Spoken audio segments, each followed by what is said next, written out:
So this time po, mga ma'am and sir, tayo po ay nasa lesson 10 naman po ng ating subject, Corporate Social Responsibility in Social Work, at still sa subject pong ito, Lesson 10. Ang title po nito ay ang Measuring Social Impact and Return of Investment. So, nakita po natin, no? Binigyan tayo ng guidelines on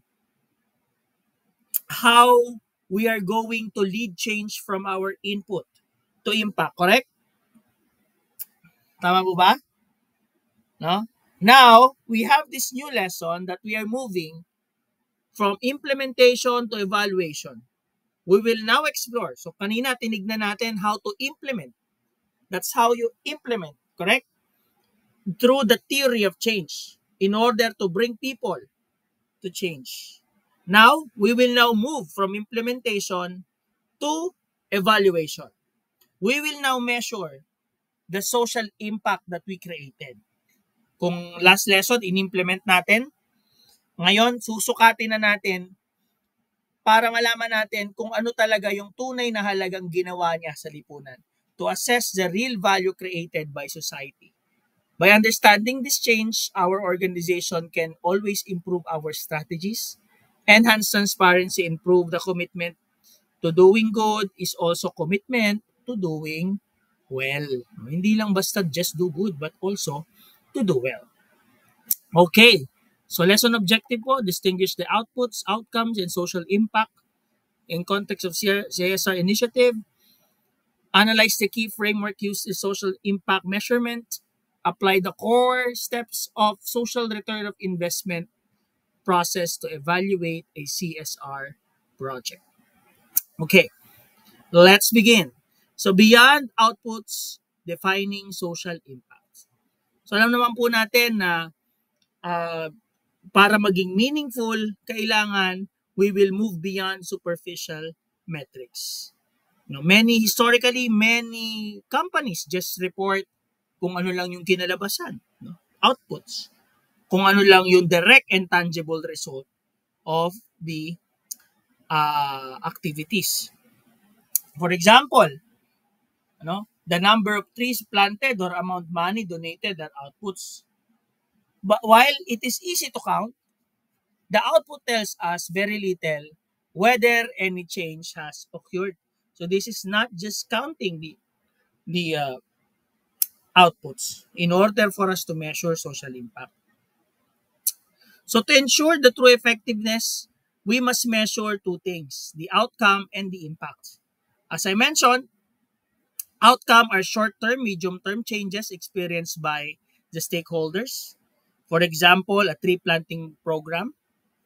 An outcome may improve air quality and reduce soil erosion. So that's outcome. Maybe short-term or medium-term. And the impact is long-term.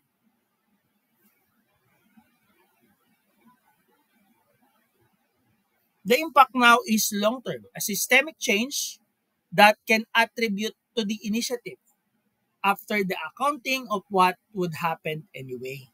Ito na yung talagang magkakaroon ng pangyayari ng dating. Halimbawa po, yung tree planting program, it could improve the community health.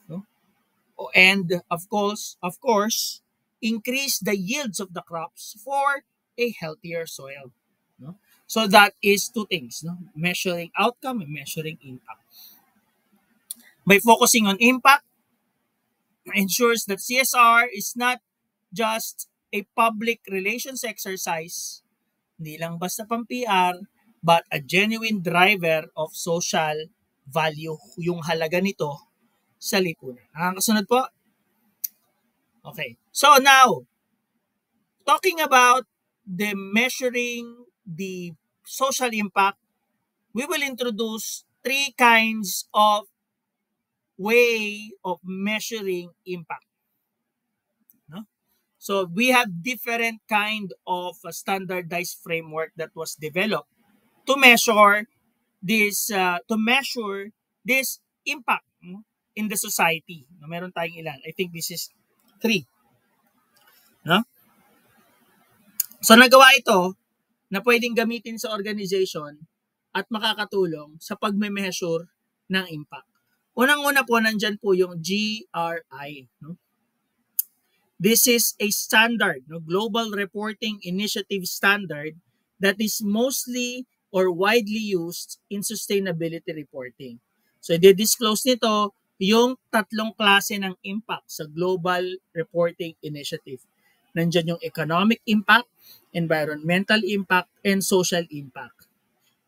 This helps the companies to be more transparent and accountable to our stakeholders. So that is the Global Reporting Initiative Standards or GRI standards na nagko-cover po ng tatlong impact ng isang organization. Economic, environmental, and social. So ito po yung pinaka-framework niya. No? So the Global Reporting Initiative, environmental, isipin yung dating niya sa environment. Pag sinabi nating social, nandyan po impact society, human rights, product responsibility, and labor practices and decent work of the company. So that will comprise the social impact. And to the economic impact is direct economic impact like income or profit. So that is the Global Reporting Initiative that talks about sustainability of the organization or a company, no? In three impact aspects, no? The environmental impact, social impact, and economic impact. So that's for Global Reporting Initiative. Next is what we call IRIS. Hindi po ito yung kanta ng Goo Goo Dolls at hindi rin po ito ang inyong mga nasa mata na IRIS. No? Ang IRIS po ay dinevelop ng Global Impact Investing Network. Ito po ay isang sistema, no, para ma-measure, ma-manage, ma-optimize ang isang impact ng isang kumpanya. Para po itong catalog, pwedeng maghanap dito yung isang kumpanya ay recently visited IRIS. No? Maganda siya kasi hahanap ka ng objective mo, halimbawa SDG, ang gusto mong i-measure. So anong SDG point? Halimbawa SDG number 1, no hunger. Tapos ano pa yung mga iba mong mga measurable na performance. So mag-o-offer siya ng mga standardized metrics to measure yung mga outcome mo, yung mga gusto mong or yung mga impact na gusto mong i-measure. Gusto mo yung magko-contribute sa SDG number 1, no poverty, no hunger. So ito yung mga pwedeng metrics doon, no? So yan yung IRIS. It helps the organization to measure their social and environmental performance that is consistent and comparable. No? Ibig sabihin, meron siya may naka-preset na siyang mga sasagutan, measurement. Kasunod po kayo, maganda po yung IRIS na yan. Pang-measure siya ng impact. At bibilin ng tao, bibilin ng company, yung pang-measure na yun. No? Yan po yung IRIS. So, pwede nyo po search yan, makikita nyo yung sinasabi natin na pang-measure ng impact.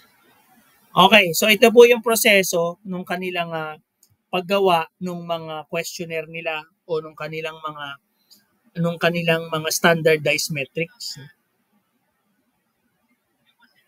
Meron po silang scope, tapos magre-research sila, and then they will consult, they will standardize, they will craft the metric sets, and then they will consult again, they will review and release the standards. So yan po yung pagde-develop nila nung mga measurement impact na ito, yung IRIS. No? Next po ay ang pangatlo po, ang social return of investment. Ito po yung na-develop ni Nichols 2012. No? So this framework now will account and measure a broader concept of value. So it seeks to reduce inequality and environmental degradation. No? So titignan po nito yung well-being ng social, environmental, and economic. Parang parehas po ito ng unang way of measurement, no? Yung Global Reporting Initiative. Pero mas okay po ito, no? Na ginagamit at mas latest siya.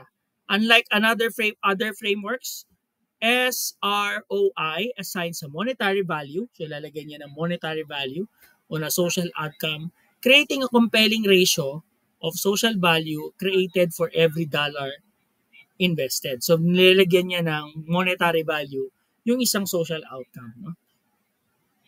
So, yan po yung social return of investment. Kung ilan yung ginastos at ano yung halaga nung ginawa o naging impact nun sa community. Yun po yung tinatawag na social return of investment. At ang social return of investment, meron po siyang 8 principle in order to develop a impact, to have an impact to the society. Yan po yung involve the stakeholders, understand change, value the most important things, include material outcome, avoid exaggerations, be transparent, verify result, and be responsive. So yan po yung SROI in order to measure the social impact and return of investment.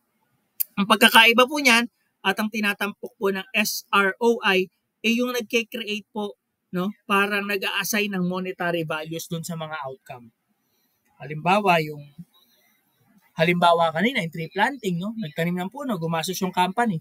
Pag pupunta na yan sa impact, no, clean air na nakaka-affect sa health ng community, lalagyan po ng monetary value yung community health. No? Anong halaga nun? Ano yung mga na-prevent nun? No? No, pag-hospital, ano na-prevent nun? Na mga gamot. So, lalagyan nila ng monetary value yung social outcomes. Po. So meron po yung process, no? Hindi ko na po nalagay dyan, pero meron po yung ini-employ na 6-step process in doing this SROI. Number 1, establish the scope and identify the key stakeholders. Next is the mapping the outcome. So titignan po yung mga resources invested and output, no? So usually ito po yung paggamit ng theory of change, and then evidencing outcome and giving them value. Next is establish the impact, no?